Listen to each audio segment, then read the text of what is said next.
Welcome back to our channel. Today, we will be discussing metoprolol, also known by its brand name Lopressor.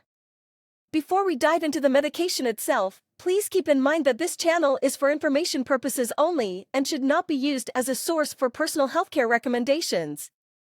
Metoprolol is a beta-adrenergic receptor blocker that selectively targets beta-1 adrenergic receptors primarily located in cardiac muscle. At higher doses, it also has affinity for beta-2 adrenergic receptors of bronchial and vascular smooth muscle. It is used to treat hypertension or high blood pressure, angina pectoris, and congestive heart failure. Before taking metoprolol, patients must be aware of the contraindications and precautions. The medication cannot be used by patients with cardiogenic shock, decompensated cardiac failure, hypersensitivity to metoprolol or any of its components, second or third degree heart block, or severe bradycardia. Patients with sinus rhythm without the installation of a permanent pacemaker are also contraindicated. Precautions should be taken in patients with peripheral vascular disease, diabetes, and hyperthyroidism. Metoprolol may cause or aggravate arterial insufficiency, masked tachycardia that may occur during instances of hypoglycemia, and masked clinical signs of hyperthyroidism. Patients who use this medication who have hepatic or renal impairment should be monitored and may require dosage adjustments. Metoprolol is not recommended for patients who have bronchospasmic diseases unless they are unable to use other blood pressure-lowering agents. Abrupt discontinuation in patients who have thyroid toxicosis could lead to a thyroid storm.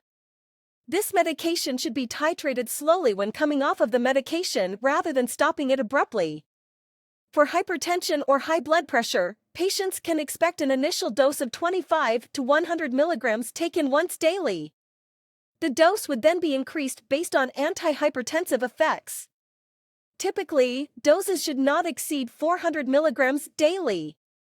For angina pectoris, typically 100 milligrams will be given initially, and then the dose would be increased based on symptomatic relief. Following a myocardial infarction or heart attack, a patient may expect to receive 25 to 50 milligrams every 6 to 12 hours, and then the dose may be increased to about 200 milligrams as tolerated.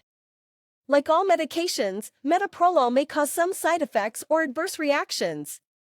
Patients may experience arrhythmias, hypotension, rash, diarrhea, dizziness, depression, difficulty breathing, and fatigue. More serious side effects include arterial insufficiency, heart failure exacerbation, hyperthyroidism, hypoglycemia, and withdrawal symptoms upon discontinuation. In conclusion, metoprolol is a medication that can be beneficial in treating various conditions, but it is essential to take it under the supervision of a healthcare provider and to be aware of its potential side effects and precautions. If you have any questions about this medication, it is best to direct them towards your personal healthcare provider. Thank you for watching this episode, and don't forget to like, share, and subscribe to our YouTube channel for more informative videos.